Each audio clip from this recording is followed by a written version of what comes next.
just waiting on KWQC? That's the way it is, man. We Did y'all get that? Because if I said it, you'd have got it, right? Well, the mic's live on your end. Yeah, okay.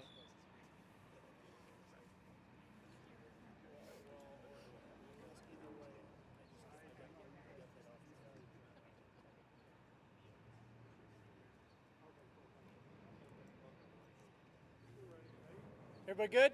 Let's check. Okay, so good afternoon, everyone. Mayor Mike Mattson from Davenport. I'm privileged and honored to be standing here with a lot of partners. To my right, Colonel Curry, the commander of the Corps of Engineers here at Rock Island District. So critical in helping us with their analysis and advice. Thank you very much, sir, for coming. His staff, you might know the good Mr. Heddleson. Then we have my staff. Sorry, I'm turning my back. Corey Spigo, City Administrator, Nicole Gleason, our Public Works Director, Clay Merritt, who kind of oversees all the projects we do. Also wonderful to have Dave Donovan and Brian Payne with the Emergency Management Agency. Again, overall kind of oversight and overwatch of the entire system and county. All these partners together. You see behind us, right? We're in the flood fight.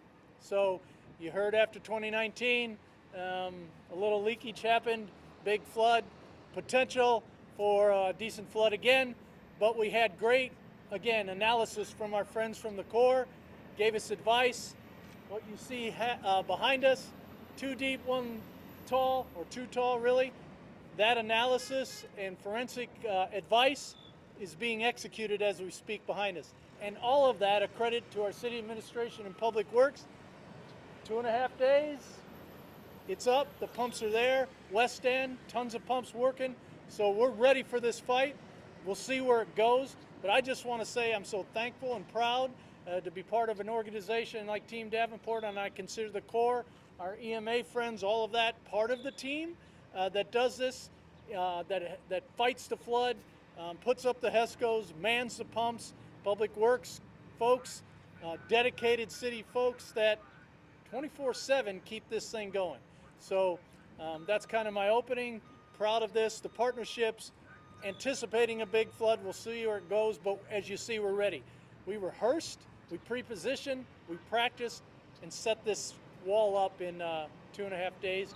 And then the pumps are in place, the Corps is with us, the EMA is with us, we're all ready to go. So I'll kind of go to questions right away, and if it's particular, we'll have the respective folks come up to the microphone.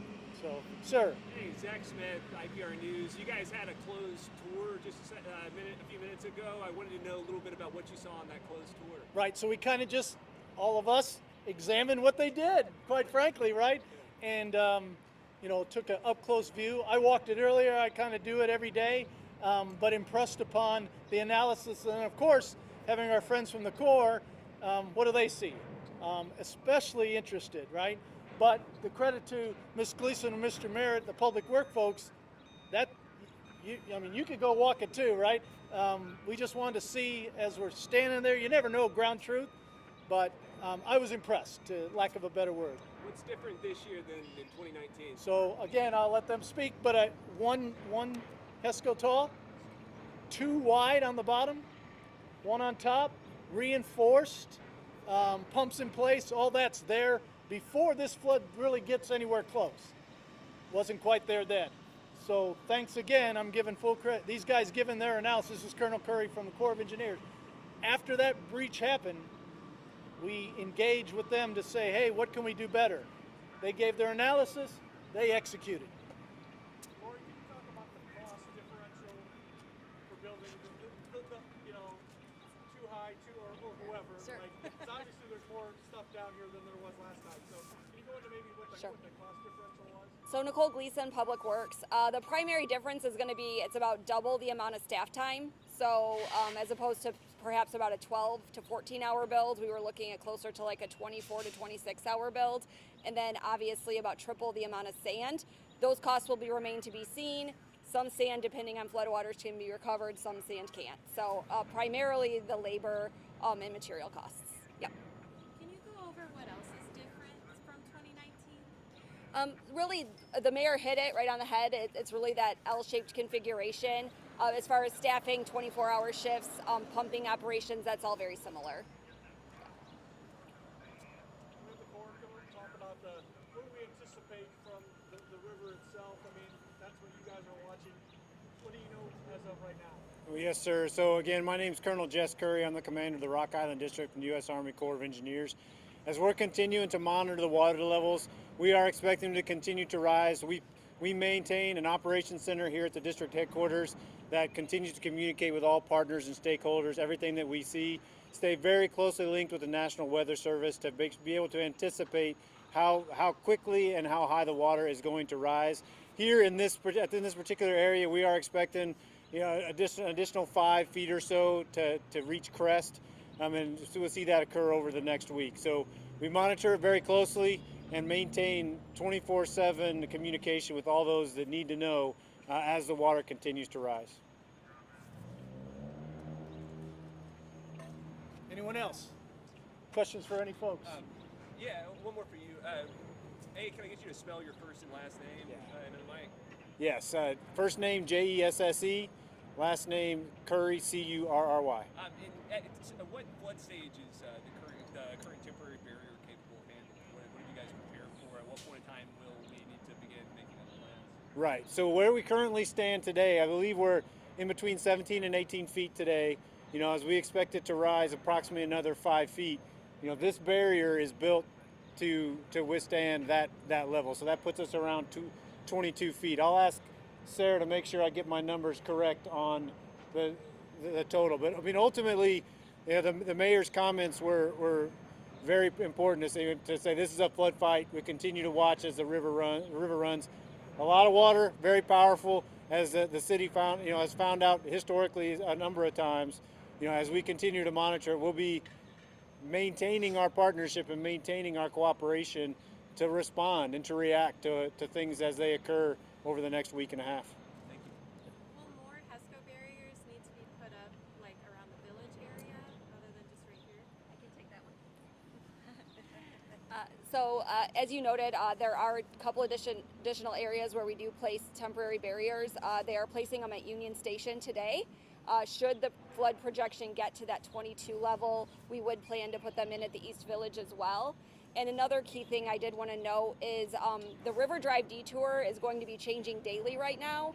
Some point this week it will likely be closed between Bettendorf and Davenport, so we encourage everyone to monitor our city website for when those detours will go into place. And we have had significant parking changes. You can see the barriers here, temporary road closed and no parking. We are really trying to keep people from parking on those side streets. One, to keep access, for our vehicles, and then two, to keep the public safe. And we do ask that people stay away from the flood wall as much as possible. We do have staff monitoring it, but that is their job to monitor it. You can't really see much with the wall there. So it's better if our staff can kind of focus on their job and we don't have a lot of people congregating in that area. So, yeah. What sort of advice are you giving to business owners downtown? No worries or something else? We always tell property owners you need to be diligent in protecting your own property. The city has been delivering sand. There are several properties in the downtown that have their own flood defense systems, and the city has delivered sand to them. In addition, we have been making sandbags available the last several weeks. As we get sandbag requests, we are prioritizing them based on what river level your property is in jeopardy. Springboarding off that question, has the message changed? Was the message in 2019 much different than it is today? The message always has been we've proactively had meetings with people in those flood-prone areas that kind of the private responsibility versus the public responsibility, but the city always does aid with that sand and bags. Thank you. Yep.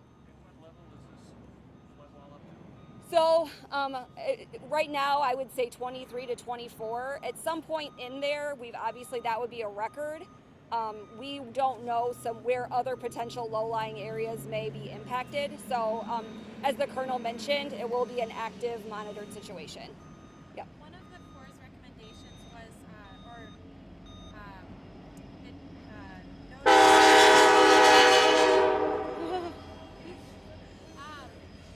that areas that had concrete or additional sandbag reinforcement on the dry side helped. Is that the purpose of the extra additional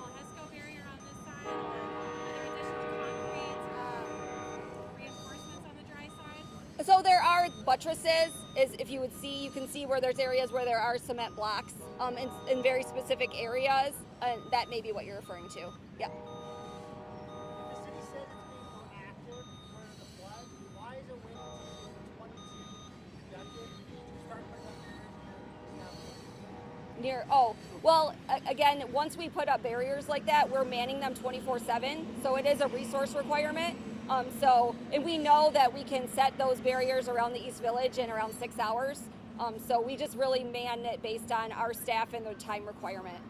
Yeah. I kind of missed some of this and all the ambient sound. How is this flood wall different as far as width and height from 3 years ago? So as the mayor said, it's 2 deep. So basically like an 8-foot deep and then 2 high. So it's 7 foot high as opposed to 4 foot high. Okay, so 2019 it was just one. Correct. Yeah. What else about 2019 caused it? I mean, aside from the length of time the water was against it, it was constructed differently aside Correct. from that? Yep. Not just Oh, flood. oh, just other than that, it's just more of it. Yep. And I remember you were talking about being plastic underneath and how that's slipping. So there is still plastic there. The manufacturer's recommendation is 6 to 8 inches. I think it was a little further than that in 2019, but we did have a manufacturer representative here over the weekend monitoring the setup. And what do you see from the predictions about how long it will last? I mean, once it gets up to, God forbid, 22 or so, what have you heard about how long it might stay that way? Again, that would be a National Weather Service question at this point. Yep. So I think residents need to know. Really, please watch our website, sign up for alerts, mind the road closures, do not drive through water. You don't know if there's a pothole, a sinkhole under that water. We want people to be safe. That's really the key. Is the layout of the HESCO barriers different? Does it go on different streets or? Nope, anything? it's the same. It's the same. Yep. Was it 3 years ago when you took out the barrier down the Midland River Drive? Was that after the 2019 or? Correct. Yep.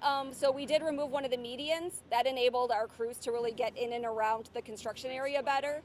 Yes, since then. And in addition, when we did that, we did rough up the concrete to help with the friction. Do you know how much sand you're using? Like how many? I could get that to you. Yep.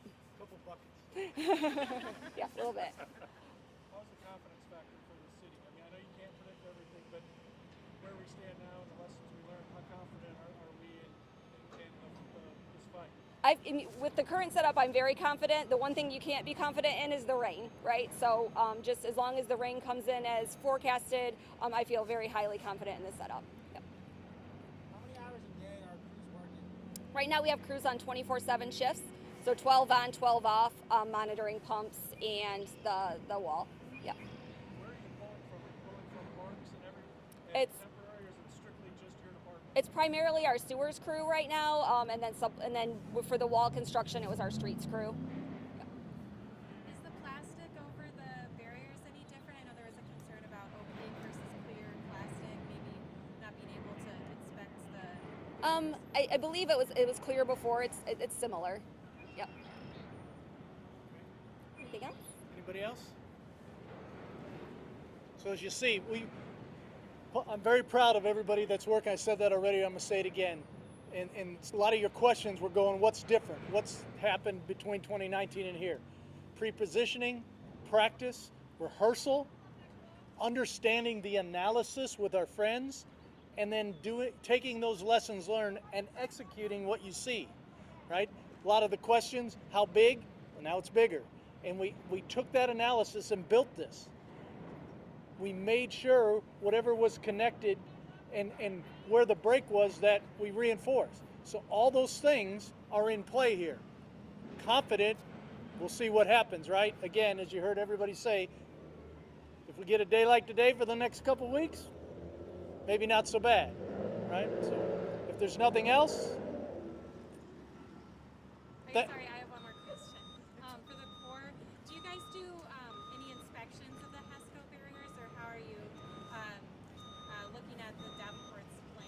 Yeah, that's a great question. So yes, we do. We continue to partner and monitor and provide technical services to inspect the finished works that are here, but also even before that was done, through the Corps, we brought in the technical expert for the HESCO barriers in order to advise as they were being installed. And ultimately, part of what enabled us to work together to deliver it so quickly and effectively was that technical expert on site advising the crews as they were building this wall.